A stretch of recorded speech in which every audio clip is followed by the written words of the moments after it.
एक बार की बात है, गौतम बुद्ध अपने शिष्यों को जिंदगी से जुड़ी अच्छी बुरी चीजों का ज्ञान दे रहे थे। सभी शिष्य उनकी बातों को बहुत ध्यान से सुन रहे थे। उन सभी में एक शिष्य ऐसा था जिसे प्रश्न पूछने की बहुत आदत थी।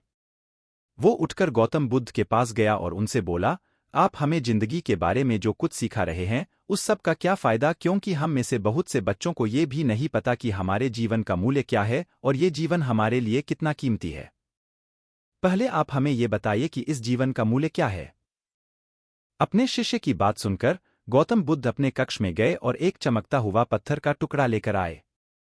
वो टुकड़ा उन्होंने अपने शिष्य को दिया और बोले, मैं तुम्हें इस जीवन का मूल्य तब बताऊंगा जब तुम इस पत्थर का सही मूल्य पता लगाकर आओगे।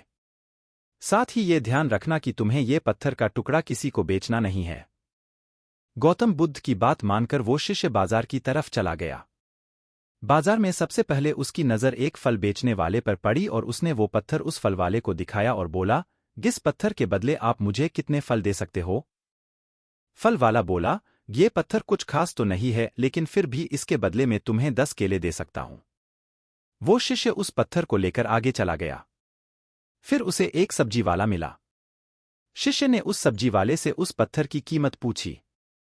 सब्जी वाले ने उस पत्थर को ध्यान से देखा और बोला, जिस पत्थर की कीमत के बदले में तुम्हें ज्यादा से ज्यादा एक बोरी भरकर सब्जियां दे सकता हूं। इसके बाद वो शिष्य उस पत्थर को लेकर एक सोने के व्यापारी के पास गया। उस पत्थर की टुकड़े की चमक देखते ही उस सुनार ने उसकी कीमत 100 सोने के सिक्के लगाई। शिष्य ने वो टुकड़ा बेचने से मना किया तो वो सुनार उसके बदले 200 सोने के सिक्के देने को भी राजी हो गया। लेकिन शिष्य ने वो पत्थर नहीं बेचा।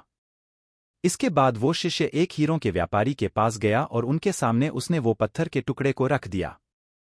उस पत्थर को देखते ही हीरों के व्यापारी ने एक साफ कपड़ा बिछाया, उस पत्थर को उसके ऊपर रखा, फिर उसकी परिक्रमा की और हाथ जोड़कर उस पत्थर को कपड़े में लपेटते हुए वो बोला, तुम जिसे मामूली पत्थर समझकर उसकी कीमत पूछ रहे हो, असल में ये एक बेशकीमती रूबी है। ऐसा रूबी हर किसी को नहीं मिलता। मैं अगर अपना सब कुछ बेच भी दूं तो भी इसकी कीमत नहीं चुका सकता। उस व्यापारी की बातें सुनकर वो शिष्य हैरान हो गया। वो दौड़ा दौड़ा सीधा बुद्ध के पास आया और उन्हें उसने जो कुछ भी बाजार में हुआ वो सब बताया। उसकी अचरज भरी बातें सुनकर गौतम बुद्ध बोले, तुम्हारे सवाल का जवाब इस रूबी की कीमत में ही छिपा है।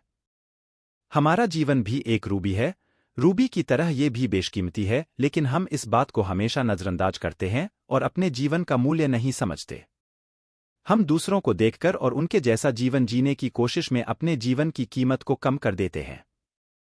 हम ये सोचते हैं कि हमारी जिंदगी की कीमत वही है जो दूसरे हमें बताते हैं, लेकिन ये बात हमेशा ध्यान रखना कि सामने वाला अपनी हैसियत, बुद्धि और अपनी समझ के हिसाब से तुम्हारी कीमत लगाता है।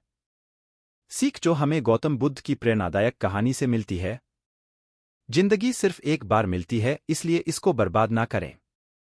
अपनी जिंदगी को उतना ही कीमती समझें जितना कीमती आप अपने बैंक में रखें रुपयों को समझते हैं। आज के समय में लोग अपनी जिंदगी से ज्यादा कीमती प्यार, पैसों और दिखावे से भरी चीजों को समझते हैं।